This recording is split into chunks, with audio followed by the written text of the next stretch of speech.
Vande Bharat train का production बहुत तेजी से रैंप अप होगा और अब तक आईसीएफ चेन्नई में बनती थी, अब आईसीएफ चेन्नई के अलावा सोनीपत में, लातूर में, महाराष्ट्र के लातूर में, हरियाणा के सोनीपत में और उत्तर प्रदेश के रायबरेली में भी वंदे भारत ट्रेन का मैन्युफैक्चरिंग प्रोडक्शन चालू होगा। इससे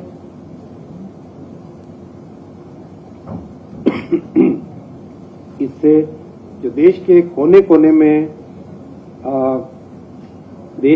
कोने को जोड़ने का प्रधानमंत्री जी का जो विजन है वंदे भारत ट्रेन से, वो इस प्रोडक्शन के रैंप अप होने से पूरा होगा। आत्मनिर्भर भारत की एक और मिसाल है हाइड्रोजन ट्रेन, जो कि ग्रीन ग्रोथ का जो आज आपने बजट में देखा थीम है, उसी थीम में इंक्लूडेड है।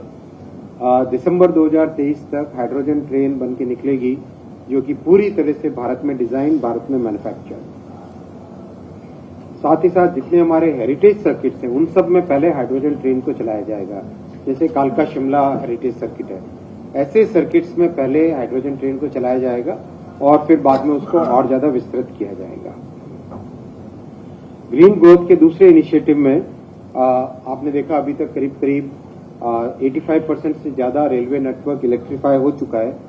अब इलेक्ट्रिसिटी भी ग्रीन तरीके से आए, उसके लिए बड़े आकार में सोलर प्रोजेक्ट्स लगाए जाएंगे, ultra mega solar plants.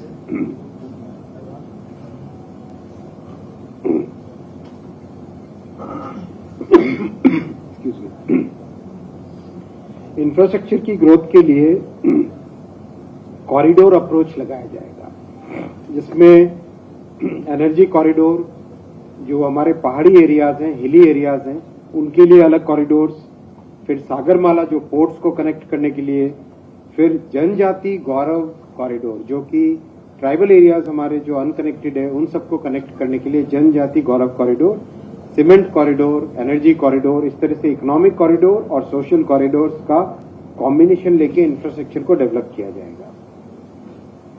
Bullet train का बहुत ही अच्छा प्रोग्रेस है। महाराष्ट्र में कुछ राजनीतिक परिस्थितियों के कारण पहले श्री उद्धव ठाकरे जी जब सीएम थे उन्होंने परमिशंस नहीं दी थी, उन्होंने सारी सरकार बदलने के बाद में सारी परमिशंस मिल गई है। इस साल बहुत फोकस रहेगा महाराष्ट्र के सेक्शन में भी किस तरह से बुलेट ट्रेन का डेवलपमेंट, उसका कंस्ट्रक्शन तेजी से आगे बढ़े। टूरिज्म भी बहुत बड़ा थीम है इस साल के बजट का। उसमें आपने सबने देखा ही है कि भारत गौरव ट्रेन कितनी पॉपुलर है। रामायण सर्किट है, जगन्नाथ सर्किट है, काशी विश्वनाथ सर्किट है, शिरडी साईं बाबा सर्किट है। अब उसी कड़ी में कम से कम 5 या 6 नए सर्किट और जोड़े जाएंगे और बहुत जल्दी उसके अनाउंसमेंट्स आपके सामने आएंगे। अब मैं आता हूं टेलीकॉम पे। टेलीकॉम में पिछले वर्ष 1 अक्टूबर 2022 को माननीय प्रधानमंत्री जी ने 5G का रोल आउट किया था। तब टारगेट था कि मार्च 31, 2023 तक 200 शहर जुड़ने चाहिए 5G से। बहुत खुशी की बात है, आप सबको जानकर ये खुशी होगी कि हम फरवरी के फर्स्ट वीक में ऑलरेडी 200 से अधिक शहर जोड़े जा चुके हैं। आज बजट में बहुत ही महत्वपूर्ण अनाउंसमेंट हुआ है, 100 5G लैब्स। 100 5G लैब्स का मतलब आप समझिए, हमारे नौजवानों को 5G टेक्नोलॉजी से अच्छे से उसको समझ के उसमें नए प्रोडक्ट्स डेवलप करके, नए यूज केसेस डेवलप करके आगामी 2-3 वर्षों के अंदर अंदर हिंदुस्तान टेलीकॉम टेक्नोलॉजी का बहुत बड़ा एक्सपोर्टर बनेगा, जो कि आज से 10 वर्ष पहले तक केवल इंपोर्टर होता था। आज ऑलरेडी कई प्रोडक्ट्स एक्सपोर्ट होने लग गए हैं और 2-3 वर्षों के अंदर अंदर बहुत ही तेजी से एक्सपोर्ट होगा। 2023 के इस वर्ष में बहुत बड़ा फोकस होगा आत्मनिर्भर भारत के टेलीकॉम स्टैक को, 4G 5G को BSNL में रोल आउट करने का। बहुत अच्छी प्रोग्रेस है। आप सबको जानकर बहुत खुशी होगी। आत्मनिर्भर भारत के इंडिया टेलीकॉम स्टैक की टेस्टिंग 10 मिलियन साइमल्टेनियस कॉल्स, यानी 1 करोड़ कॉल्स एक साथ हो, 10 मिलियन साइमल्टेनियस कॉल्स के लिए अभी पिछले नवंबर दिसंबर में उसकी टेस्टिंग कंप्लीट हुई है। तो अब उसको तेजी से रोल आउट किया जाएगा। ऑलरेडी 2 देशों ने अपनी फॉर्मली जानकारी दे दी है कि हम जैसे हिंदुस्तान में नई टेक्नोलॉजी रोल आउट हो हम हमारे देशों में भी हिंदुस्तान की टेक्नोलॉजी को लगाना चाहेंगे।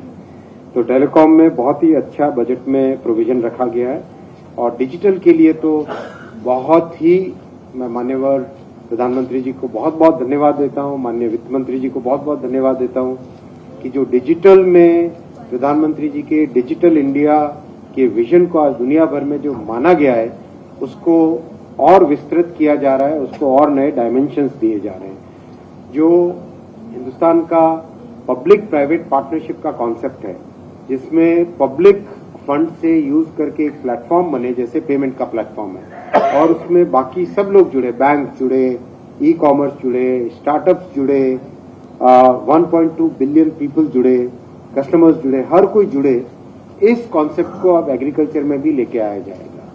हेल्थ सेक्टर में कोविन में सक्सेसफुल हुआ, पेमेंट में यूपीआई में सक्सेसफुल हुआ, हेल्थ में आयुष्मान भारत में यूएचआई में इसी कॉन्सेप्ट को लगाया जा रहा है, अब एग्रीकल्चर में भी इसी कॉन्सेप्ट को लगाया जाएगा।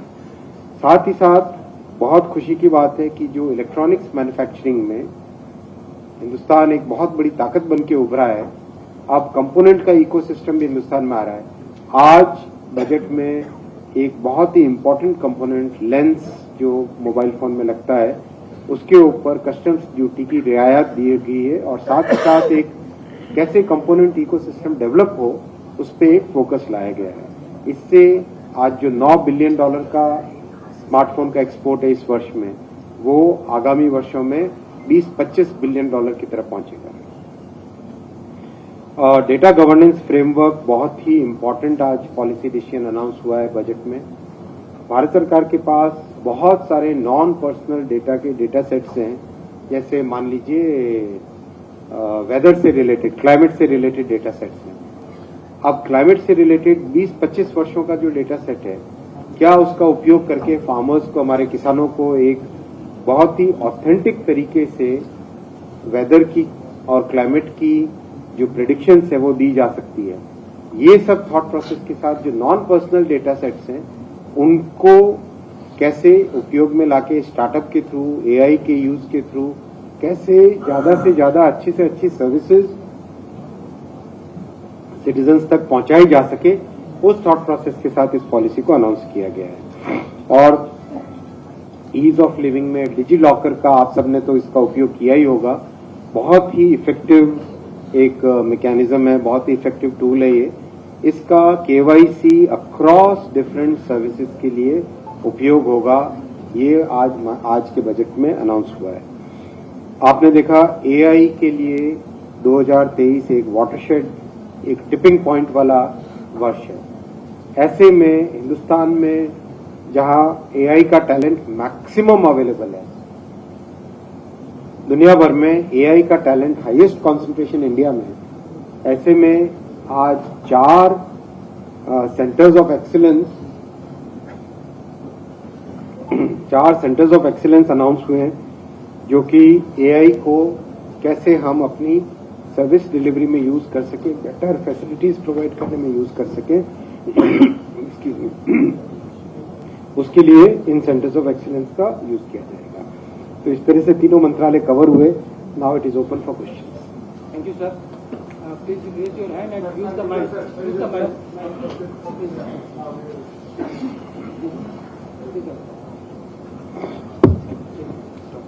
Hi, very good evening, sir. Thank you so much. I think you have a patchy throat because you've been speaking to the media, but thank you for reaching out, sir. I have a couple of questions, two-part question. This is from reading of the budget numbers. First, with respect to capital infusion in BSNL, that as per the budget numbers indicates about 53,000 crore rupees. So just a little clarity on that. That's part one. The other question is, sir, with respect to realizations from the DOT itself. If I read the numbers correctly, it's pegged at close to 90,000 crore rupees. A little clarity on that as well, sir. So, BSNL capital infusion is part of the package which was announced last year. 1,64,000 crore package for revival of BSNL. Very good steps have already been taken.